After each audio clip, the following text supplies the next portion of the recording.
Ayazan, Ayazusa, Edu secretary, Efenyi, Plikivo Gamadu Chama Wamenyi, Wakapongo Bay, Amen.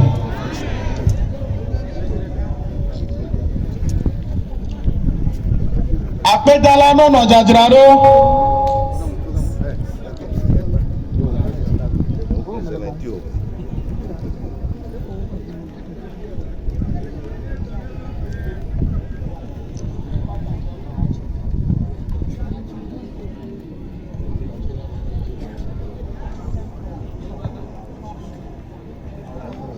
Miape District Pastor EP Church, Reverend S.K. Tocho, Elemia Domain, Evabe Yapo na tefe. Nemi kwa fieni ya mia yimia vajirado na echofe nkekea. Echo enye ekusoli medede na nene. Yata mia jirado. Leunzi gbaji nemi dekusoli amevo.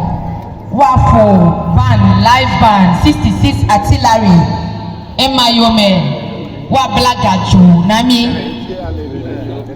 Ape, donc etere mia moje la be mi ororo be mia wa du bobo igbe hafi, etru hafi matele ji jegove kosragbe. Etere mia moje vire, akene totro vire avani ato adu hafi mi ojojolo mi ajo anyonto. Ape mia we va dove.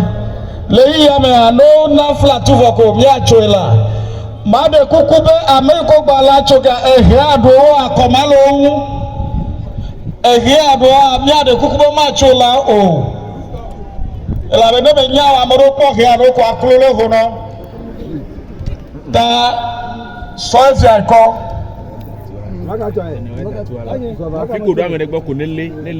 aha eku apofu L'avion est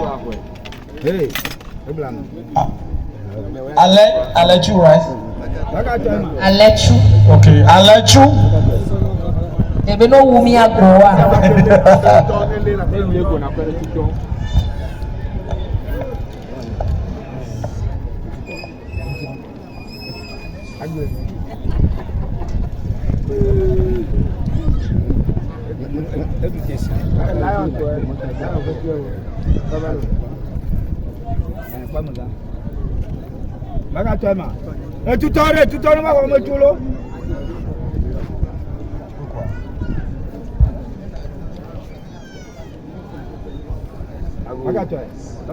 Made kukuna kutabe fika miwazia ona menyama tente tile o dodo to heta made kukube zepe ofe nko nova ape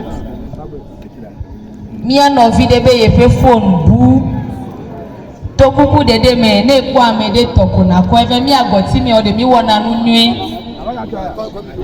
Diamond City to do wona nu nwe ta to kuku dede me na egbenya po de ko na ko eve mi akọ na nto ya no vi won te pedeka ikele NDC habo kwame epe kwanye